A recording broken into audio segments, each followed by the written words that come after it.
नमस्कार. माझ्या परमप्रिय ग्रामस्थ बंधू आणि भगिनींनो, आज आपल्याकडे इथं एक अतिशय माननीय, वंदनीय आणि बऱ्यापैकी प्रेक्षणीय असं व्यक्तिमत्व आलेलं आहे. म्हणजे अमेरिकेचे सध्याचे राष्ट्राध्यक्ष. आपण त्यांना आपल्या गावात प्रेमानं भाऊ म्हणतो. तर भाऊंचा तुम्हाला परिचय करायचा ना, म्हणजे मराठी शब्दकोशाकडे आडवा पडून पण परिचय होणार नाही अशी परिस्थिती आहे.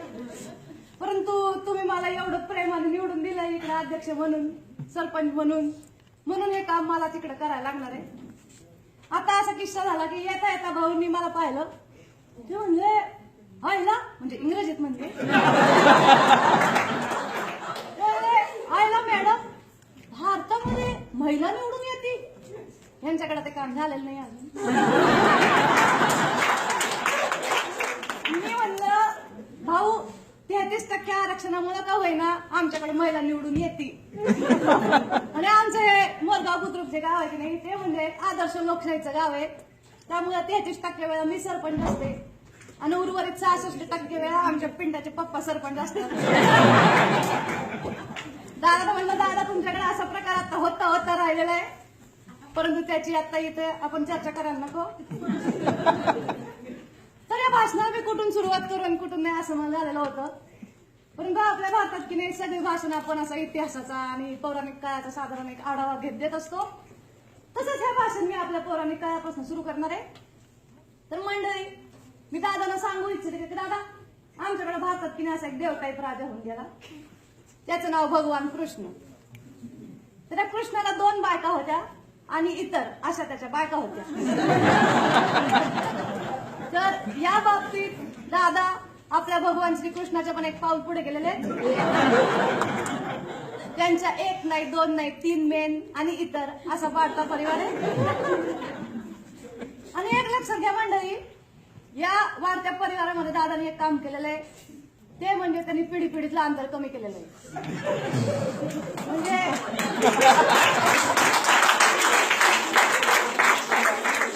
म्हणजे जसं आपल्या दादांचं वय वाढत गेलं, त्यांच्या त्या काळच्या पत्नीचं वय कमी होत. आणि हा जो त्यांनी उपक्रम राबवलेला आहे पिढ्यांचं अंतर कमी करण्याचा, त्याचा प्रत्यय म्हणजे आम्हाला त्यांच्या शपथविधी सोहळ्यात आला. तो शपथविधी सोहळा आम्ही आमच्या डोळ्यांनी पाहिला, म्हणजे टीव्हीवर पाहिला. दादा आम्ही अमेरिकेत येऊ शकलो नाही कारण आमच्या पिंट्याची चाचणी परीक्षा होती. खरं सांगतो दादा, पहिल्या लाईनीत छत्री घेऊन बसलो असतो अख्खा वेळ. परंतु आम्ही जे काही पाहिलं की नाही ते अविस्मरणीय होतं. म्हणजे काय, दादा अशी उभे होते आणि त्यांच्या साईडला एक बाई उभी होती आणि त्यांच्या मागे एक बाई उभी होती. आणि दोघी बायका दिसायला अतिशय सौंदर्यवान आणि म्हणजे एकच वयाच्या. पिंट्याला म्हणलं, पिंट्याला 2 बाया कोण आहे? पिंट्या म्हणलं मग मी साईडला आहे ना, तर त्यांची बायको आहे आणि मागे त्यांची मुलगी आहे.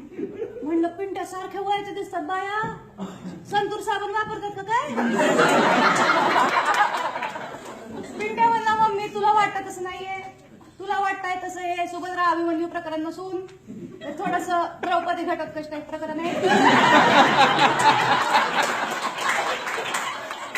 तेव्हा कुठे आमची ट्यूब पेटली. तर म्हणजे असं चिरतारुण्याकडे वाटचाल करणारे आपल्या दादांचं घराणे. या घराण्याला आपल्या सर्वांकडून अनेक शुभेच्छा. ते असंच वाढत राहो ही आधी आमची सत्कामना. तर मंडळी, हा झाला दादांचा राष्ट्रीय परिचय, पारिवारिक परिचय. आता आपण बोलूया राष्ट्रीय स्तराकडे. तिकडे काय गोंधळ घातलाय दादाने विचारू नका. परंतु आपण काय सगळ्या गोष्टी आता इथे सांगू शकत नाही, वेळेचा अभाव आहे. त्यामुळे मी तुम्हाला तेव्हाची गोष्ट सांगते, जेव्हा दादा म्हणले आता मी निवडणूक लढणार आहे, तेव्हा दादाने की नाही आपला एक सल्लागार मंत्रिमंडळ नेमलंय. आणि त्या मंडळात ना त्यांनी अशी संत महंत प्रवृत्तीची शांत लोक घेतली की विचारू नका. आणि त्यातच थोडे परिवारातले पण लोक घातलेली आहेत. म्हणजे आता जिने अगदी स्वकष्टाने मेहनतीने व्हाईट हाऊस मध्ये काम मिळवलं अशी त्यांची ज्येष्ठ कन्या, थोडस आपलं राहुल गांधी टाईप दिसणारे त्यांचे जावई, अशी लोक त्यांनी त्या सल्लागार मंडळात घातलेली आहेत. आणि या ठिकाणी सल्लागार मंडळाने काय त्यांना दिलेला आहे सल्ला, ते म्हणले दादा तुम्ही राष्ट्रपती होणार त्यावेळेला एकच काम करायचं, बाकी सगळं गेलं चुलीत, तुम्ही भिंत बांधा.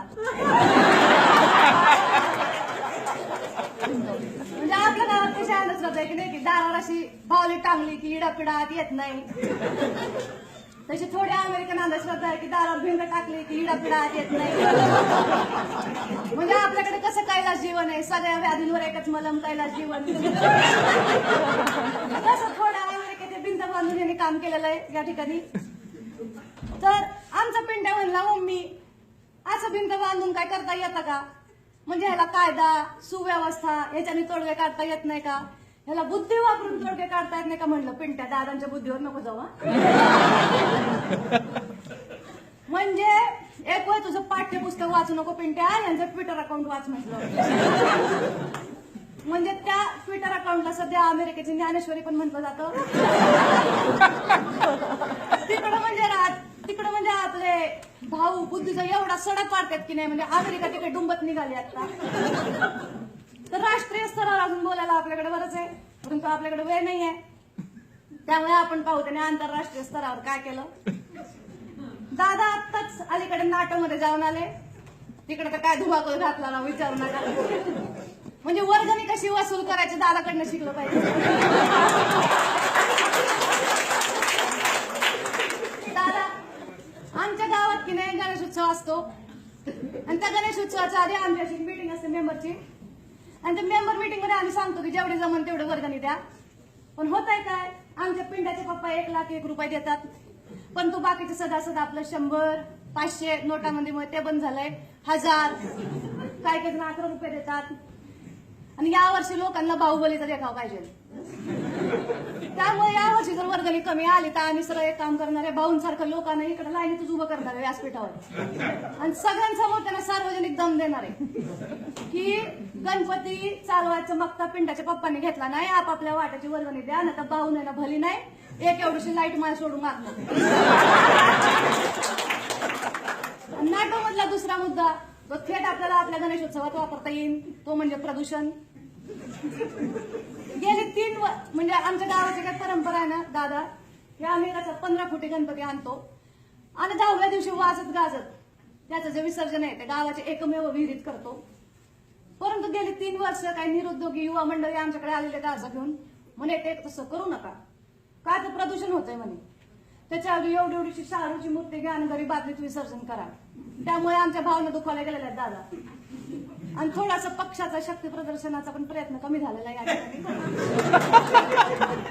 परंतु दादाने आपल्याला नाटक दाखवून दिलंय की प्रदूषण वगैरे असं काही नसतं.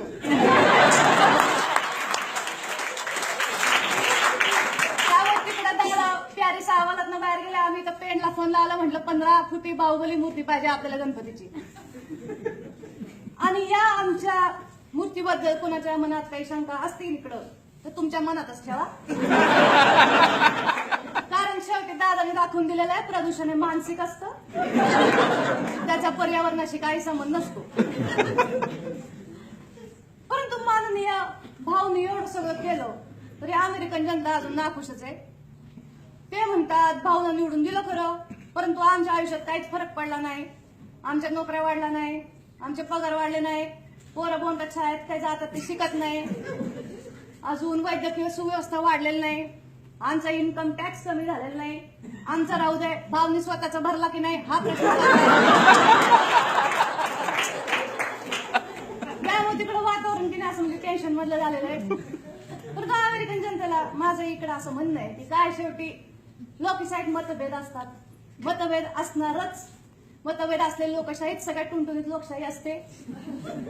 परंतु शेवटी कुठल्याही राजकीय नेत्यापेक्षा कुठल्याही पक्षापेक्षा देश महत्वाचा असतो, आणि तुम्हाला देश पुढे न्यायचा आहे, त्यामुळे पुढच्या पिढीसाठी तुम्ही एकजुटीने प्रयत्न करा आणि देश उन्नतीकडे न्या.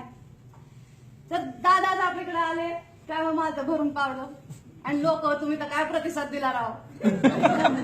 आणि तुमचा हा प्रतिसाद बघून मला एक उत्स्फूर्त कविता सुचलेली आहे, ती मी घरनं लिहून आणलेली आहे.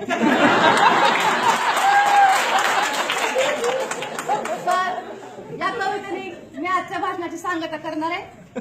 आमची उत्स्फूर्त कविता याप्रमाणे: मटकीला मोड नाही, पेरूला फोड नाही, मटकीला मोड नाही, पेरूला फोड नाही, दादांनी कुणाची काढली कधी खोड नाही, डायबिटीस मुळे चहा आमचा गोड नाही, डायबिटीस मुळे चहा आमचा गोड नाही, दादांच्या नेतृत्वाला जगात कुठंच तोड नाही. धन्यवाद मंडळी.